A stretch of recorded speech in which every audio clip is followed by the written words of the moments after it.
All right, I'm back 2 times in 1 week. Greetings and welcome. This is Imuna. I pray everybody is doing well. If you're tuning in on Facebook, share, like. On YouTube, go ahead and share, like, subscribe, and do all that nice, lovely stuff. While I'm still on the vibration of this soul tie conversation, I said, let me come through and follow up on the first one. So if you missed the first video, go ahead and click the link below and check it out. There's also a video I did a couple of months called Soul Ties. What is it called? Soul Ties, Trauma Bonds, and Karmic Partners, I believe. So that will also be linked so that we can, because sometimes we want to just jump all in the topic and like get the answer, but yes, still we didn't define the question as yet. And oftentimes, if we answered the question without knowing the question, we won't value it as much. It's like, for instance, if you're young and you're little and your grandparents are telling you something, they're recounting for you stories, but you haven't gone on your odyssey yet. You haven't gone on your journey. So they gave you answers to the questions that have yet to been asked. So you may store it, or you may think they're just talking, or you may think it doesn't have any value. And when you go down the road and now you begin to ask yourself these questions when you're searching, and then you're going to be like, wow, such and such said, they already gave you the answer, but the question wasn't there, so it didn't have value. So why is the moon taking a little bit of time with this? Because it takes time. It takes time. I just wanted to recap from what I spoke about last time, and then go forward a little bit about what bonds, or as we know some of them, we may not be aware of others. And so essentially, we were talking about soul ties, or understanding the nature of soul ties, and how they essentially work. Either we are bonded to it is bonded to us, or we're bonded together. And the it doesn't necessarily have to be a person. It can be a person, place, or thing, or spiritual entity, right? We went over the definition of ties, and we went over the definition of bonds, and yeah, so we're going to go forward now and talk a little bit about what forms the soul tie. And I have to look at my notes. Hey, Shelly, and what's going on, so that I can stay on point, okay? I'm trying to stay on point today. So, if the soul is made up of the conscious, the subconscious, our feelings and our emotions, and some will say our will, then there are things that, depending on what you subscribe to, we as souls already come into this earth, or incarnate, come in flesh, already within our system. This is why we can see children and look in their eyes and be like, oh, that child has been here already, or oh, that's an old soul. And that's why different children, they all at the same, or infants at the baby age, or the baby stage, or the newborn, they all have their different personalities. What gives each child their own personality, even when they don't have language to communicate? What is that? That's the soul. That's the expression of the soul, right? So when it relates to soul ties, conscious or subconscious, these are the things that could cause us to bond to people as we grow. You may go to kindergarten, pre-K. As you grow, you cleave to one person and you're repelled from another person, right? Why is it that everybody's just not soul tied to each other? Why do you lean towards some and not towards others, right? So common beliefs is one of the things that can cause people to be bonded. You believe the same thing. You see this in religious organizations. You see this in professional spaces. You see this in educational spaces. We went to the same school. We learned from the same teachers. We believe the same thing, and it creates this bond, right? This is why you see people who want to start cults, or people who are in cults, are so adamant about believing the same thing, or not being susceptible to false doctrines or strange doctrines. Why? Because once an alternative view comes in, it may have the ability to break that bond, especially if the bond, it can be a false bond now too. People can bond over falsehood. You can bond over anything. So it doesn't necessarily have to mean that you bond over the truth, right? Shared interest. soul somebody. You know, you ski together, you skate together, you run together, you go to the gym together. This creates a bond, right? So common beliefs, shared interests. So when we wonder about how did we get with this person, or we bond with them because we have to share something in common. Family or family friends. You were born and you just came and saw them. You know what I mean? You came and saw them and they were there. But interestingly enough, you don't always bond with every one of your family members. You may have a cousin that you prefer, or an uncle or an aunt that you may lean more towards, and others that you may go back from, even as children, who don't necessarily have the vocabulary to express why they like this person or why they don't like that person, right? So yeah, family members or friends, music and work. And I know some of these are very simple, and we say it in passing, or we say it without, you know, categorizing what made me like this person. Because later on when we talk about how to break soul ties or bonds, you have to remember what made us come into league. How did you become an ally? How did you become close to this person or thing? So music or work, and I spoke about that before. That you can bond over hating your boss, bond over the coworker who you don't like, bond over your workload that's too crazy. You can music, you like the same people, you like the same artists, you go to the same concerts, whatever it is, something that's similar. This is why you have a whole things where you have Facebook group meetups and meetups where people who have the same interests hope that they go to the same places and that they may meet each other and that they may create some type of bond, some type of camaraderie. So essentially, consciously, things in common. All those things are something conscious that we may be aware of, and we can actually go back and detail this, and this. This is what we shared in common. Yeah. Subconscious is we're drawn to something, but you don't know why. Right? The subconscious is, it's not some external thing that I can put my finger on. I'm drawn to whatever it is. I'm drawn to such and such, but I don't know why. I'm drawn to these earrings, but I don't know why. I'm drawn to this location and I don't know why. Something in my spirit. I don't know about you guys, but when I go to different places, my spirit tells me, I like this place, I don't like this place, right? And I can know nothing about the place. If I go to the place, I can be like, nah, I'm good. I don't like this place. It doesn't give my spirit a good vibe. Other places I go to, I could be like, yeah, I could live here, right? Just by the energy in that location. So subconsciously, you're drawn to or you're repelled from something. Now, depending on what's in you, if it's functional or dysfunctional, you could be repelled by good and drawn to bad. It doesn't mean because you're drawn to it that it's good for you. And oftentimes, because we feel that pull, we think it's good. It doesn't necessarily mean it's good. It all determine what is inside of us that's pulling us towards this person, place, thing, or even this experience, right? Again, that drawn to is also dealing with magnetic. You know what I mean? Our spirit is being compelled, kind of. Like, I know I have to X, Y, and Z for whatever reason. And again, unspoken connection, which is all of these, what's the word I'm looking for? All of these type of metaphysical type of experiences, these abnormal or psychic experiences that we have, that we are drawn towards something, things, and people at different times for different things. These things create soul ties. If you and like I said, you to it to you. If you go to a place and you feel like I have to live here, I have to whatever it is that you say, and a way in which for us to kind of understand is begin to listen. I know oftentimes we want others to listen to us, but do we hear what we're saying? Right? I don't know how many people talk to themselves, but if you speak out loud and actually hear what you're saying, you'll be like, wow, did I just say that? Why do I say that? Like for me, I say, oh man, I need to live by water. I don't know what it is, but I need to live where I can see the ocean or where I can see a river.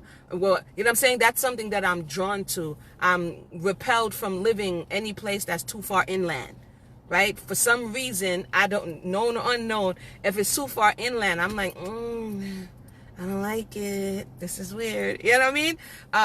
And that's something when I hear myself speaking about it, I'm like, okay, what does this have to do with? You know what I mean? So for those who've just joined us, we're just going to recap on soul ties, conscious and subconscious, the way bonds are formed, common beliefs, shared interests, family, friends, music, work, things in common. It can also be art, theater, movies, whatever it is that you're bonding over. Sports, a lot of people bond over sports. They're a little upset now that they can't, you know what I mean, go into the game, love baseball, whatever it is the person do. These are the things that start to form soul ties, and it doesn't necessarily have to come into a sexual space. Now, when we go into other spaces that soul ties can be formed, one of the big ones that a lot of people know is the sexual space, where it is you're exchanging energies, you're having intercourse, and you're exchanging energies on this kind of super highway, and you are merging these energies together, even if it's for that moment. And that also can cause a soul tie or a bond. Words that evoke feeling or emotion, words like you say, oh man, that touched my soul. It can be on television, it could be on YouTube, it can be on Facebook, it can be words that begin to evoke emotion from us, which the emotion is coming from the soul, and that touches our soul. Or song, like I said, or music, that also will kind of prime the individual or prime the soul to begin to connect with. You know, when you're going to glue something, it can't have any dirt, it can't have any debris. So you begin to prime whatever it is so that it can adhere correctly, right? That's kind of what it is with the soul when it's pricked, or when it's, and welcome to those who've just joined us. When it's pricked, or when it's awakened, or when it's become sensitive to the thing, the person, whatever it is, it may begin to incline towards it. It's kind of like on social media. You see somebody say something, or you see something that you like. What's the next thing you do? Click. You want to go see the profile, right? The words open the door, or the music or the art, it opened the door for you to want to know, who is this person? Who is this entity that is producing this thing that touched me? And more than likely, most people want to follow, they want to like, they want to do something that indicates that I resonate with whatever it is that you have just done, right? So words, deep conversation, vows and covenants. This is another thing that ties people's souls up and binds people's souls up. We hear a lot of conversation about selling your soul in the music industry. What did they have to do? They had to bind themselves with a covenant. You had to write your signature. That's an expression of your individuality, of yourself. And you had to say, hey, this is what I am going to do in exchange for this. So vows and covenants, welcome to those who just joined us, actually also create soul ties. And they don't necessarily have to be intimate partner vows and covenants. People make vows and covenants all over the place. Sometimes when we're younger, and I'll talk about that another day, when we say things when we're younger, that we don't realize we were binding ourselves to a person, to a place, to a thing. And you're making these vows and covenants and creating these soul ties. And then we go down the street, or we go down the lane, and I'm like, whoa, what in the world is going on? And I'm saying, what did I say? What did I do? You trying to go back in time a little bit, you know what I mean? Michael J. Fox it. You're trying to figure out what happened? Why am I stuck in this space, wherever it may be? So words, deep conversation, vows, covenants. Like I said before, desire. Desire is, the Hebrew is called kamad. Kam is also in the word, and when something desire, you lean towards it. It's warm. It attracts you towards you. It draws you towards it. And for instance, somebody can be infatuated with a house. Hey, what's up, Uzziah? Somebody could be infatuated with a piece of jewelry, or a tree, whatever the craziness that somebody may be into. And they are binding their thoughts and their emotions and their energy and their will, right? Because that's why I say sometimes it can be us to the thing, person, place, or thing, adamant or inanimate. It's you're binding yourself and your thoughts, your emotions, and your will to this thing, this person, this thought process. And you have tied and bound yourself, right? So there's some things we do unto ourselves, and some things that were done before. So we come into covenants as well that we didn't necessarily make. And that's like when Moshe said, to those who were here this day and those who were not. You know what I'm saying? Those who were not even there this day are bound to something. So our foreparents, distant and immediate, may have said something or vowed something or did something that we come in and inherit, whether it be good or bad, this energy that they created with their words. Because if in the beginning Moses Elohim spoke, you know what I mean, let there be light, then we know words have creative power, right? So people may bind you, family, friend, father, mother, sister, brother, may bind you in a way that you are, hey, Sarai, what's going on? You are bound up in these precarious situations, and you don't know why, and you may be frustrated, and you be trying to wriggle yourself out of it, not understanding that somewhere along the line somebody said or did something that has compromised you. Now somebody's probably gonna say, Mona, that's true, then what do? We gotta do one thing at a time. First we gotta see how it happened. We see all throughout the Tanakh, you know, agreements were made. We see, you know, I'm gonna dig this well and we not gonna fight, or when I take the city, I'm not gonna come for you. What's up, boo?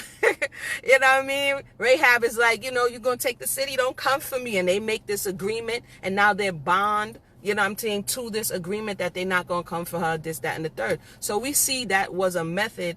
Today people use contracts. You know, Sally Mae was all up in your face like, oh, you want to go to college? No problem, I got you. You want federal, you know, financial aid? Put your name right here. You 18 years old, you don't know nothing about nothing. You over there talking about, yep. You know what I mean? 10 years later, man, I wish you know, I'm like $50,000 in debt. But you bond your soul to that. And then what do they pull out? They pull out the contract. They be like, yeah, I don't care how you feel. This is what you said you would do.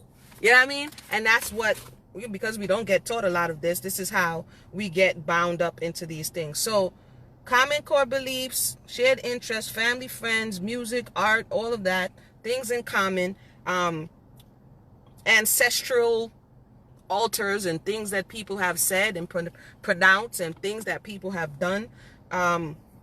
What else? We already talked about intercourse. Now, this is one of these going to be spooky, y'all. It's a little spooky, and people may be a little scared, but hey, I'm going to go there. Should I go there? I'm going there. Demonic interface or entities or otherworldly realms that, because your foreparents and our foreparents may have said, done, and committed themselves to certain things, whether you believe it or not, is not a requirement for it to be so.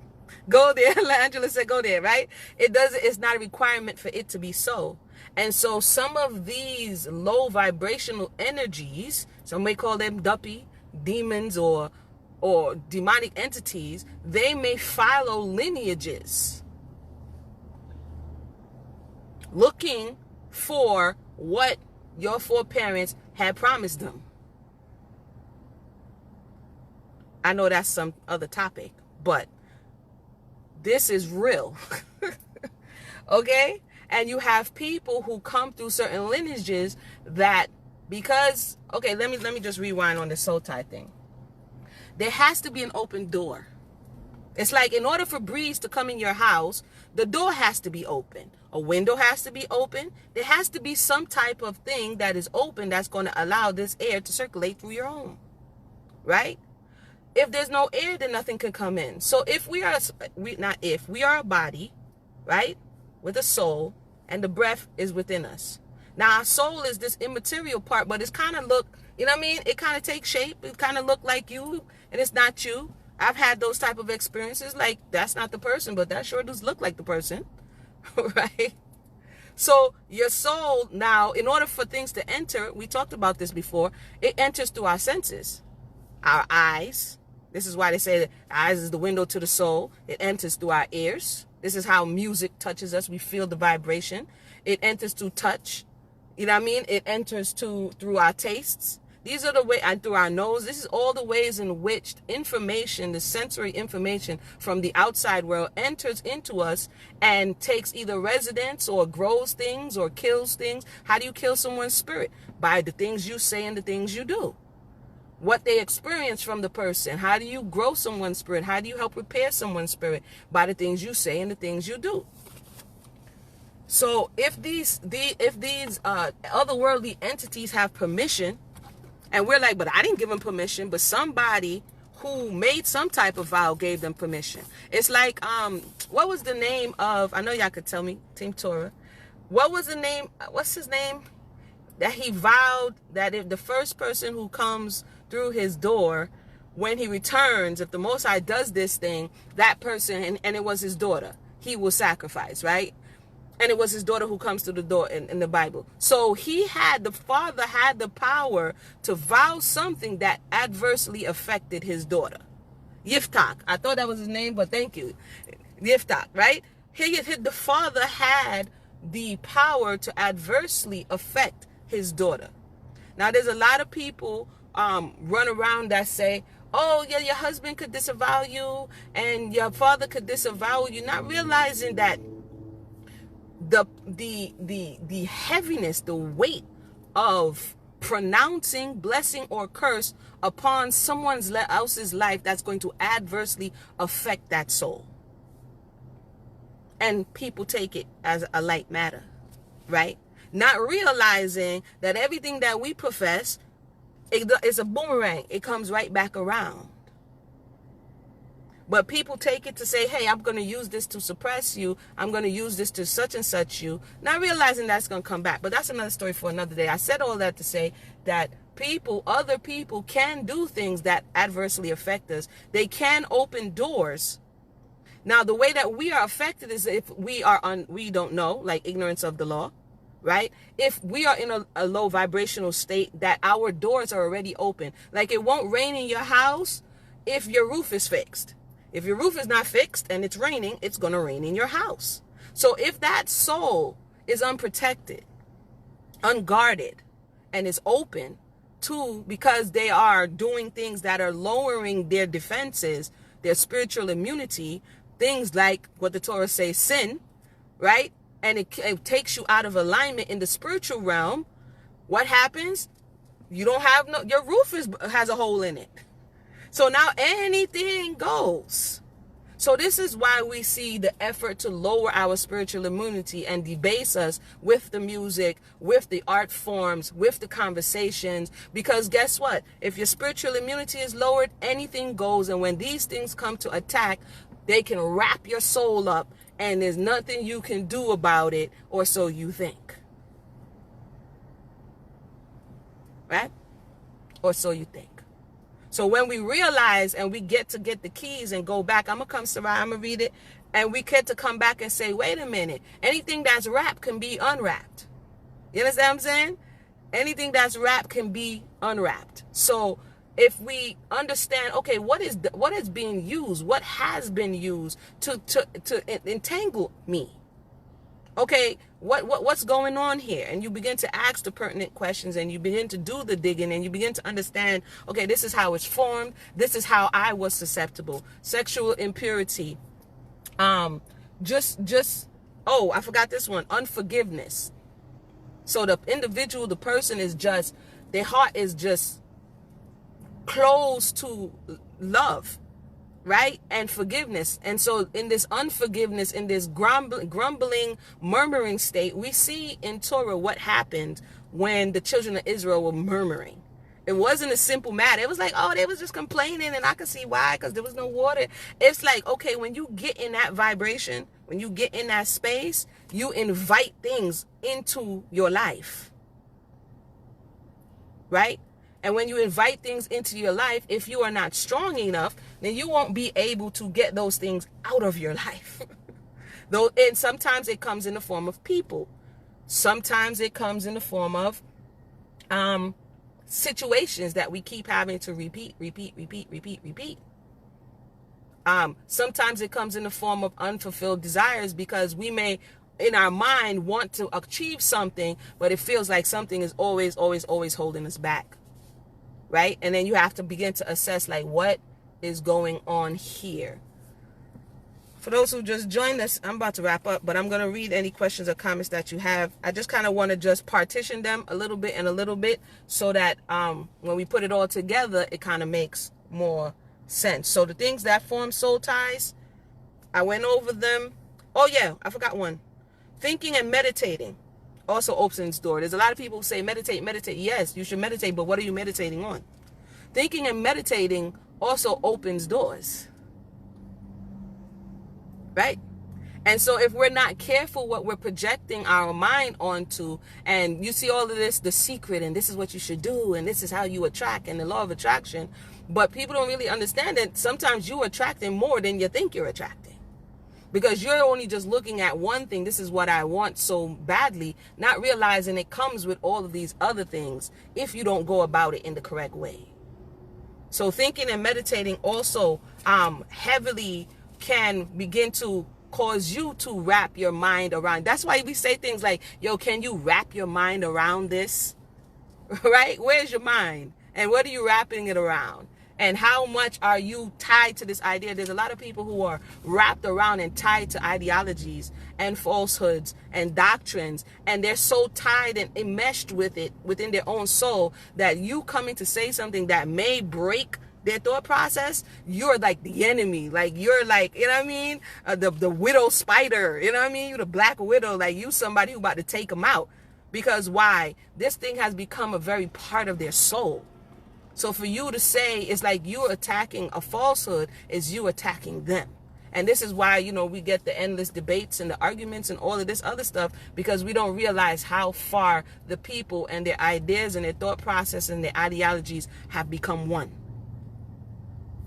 We're talking about soul ties for those who just joined us. Let me read a little bit, and then I'm trying to keep these short. You don't know. Sarai says, yo, this is so true. You know, said the light on this thing.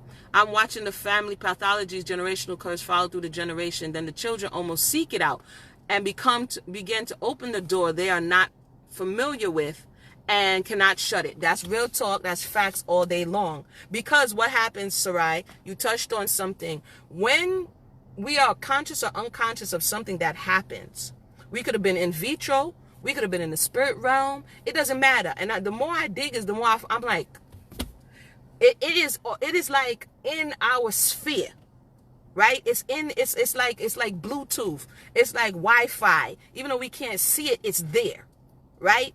And this information, when we're born into this family line or we're born into this lineage, what happens is until we clear up that information, it keeps downloading. Every generation keeps downloading. So because it's already in our spirit, we are attracted to it unknowingly.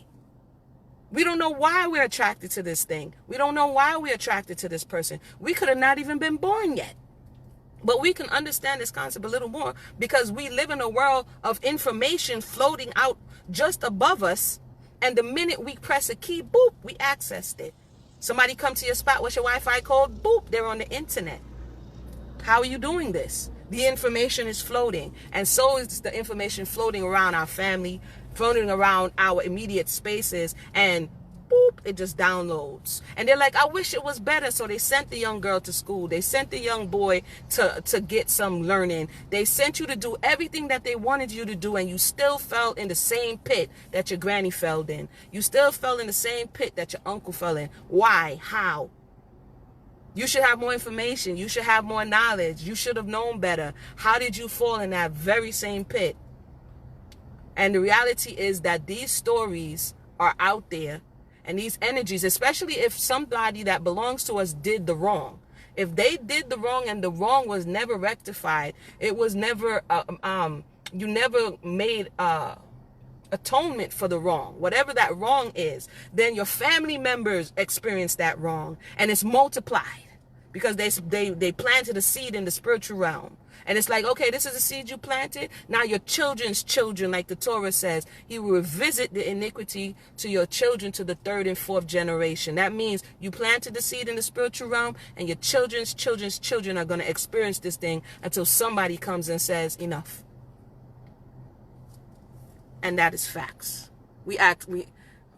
What's going on, Justice? That's facts. So that's the thought for today concerning how these spiritual soul ties are formed. Part of it is a little spooky, you feel me, for some, but the reality is it is what it is. And to compare notes don't necessarily work because each family history has something different in it.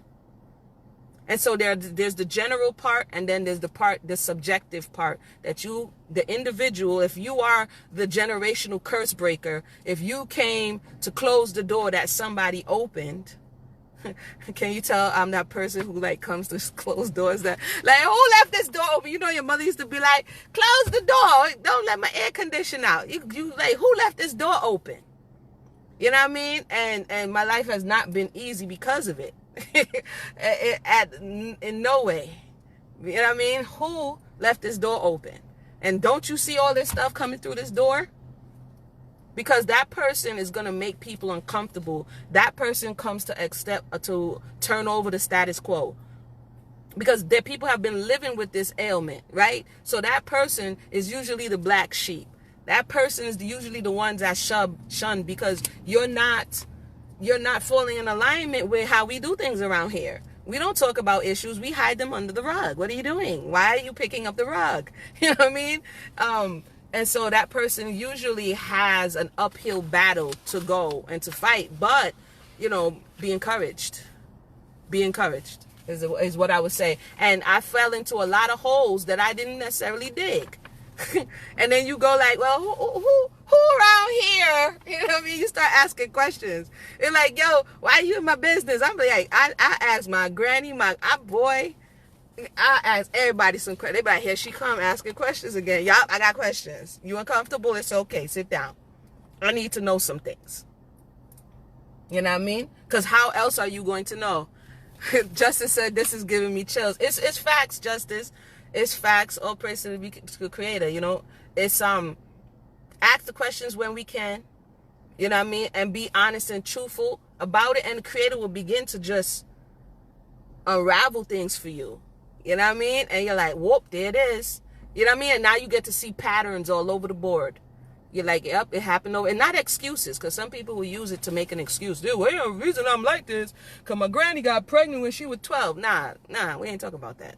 We're not talking about excuses. We're talking about intergenerational patterns of dysfunction or adaptation to sins and ill doings that people may have done. We're not talking about making an excuse of why you can't get up, you know, before 12. That's not what we're talking about here. But with that said, I pray everybody have a blessed day. Hopefully that was helpful and useful. Feel free to share. Leave your thoughts under the video. Like, subscribe, all of that nice, good stuff. I'm about to go get ready, y'all. If y'all see another Brussels sprout recipe, you already know. I'm going to try creamy coconut Brussels sprouts. I'm going to let y'all know. Yes, Sarai, we have to want to heal. We have to want to heal. And it is, whew, man, it's something else. Thank you, LaAngela. It's good. We'll see you next week, Creator willing, and we'll come back and talk. I'll give y'all a preview before I go. I think next week is, I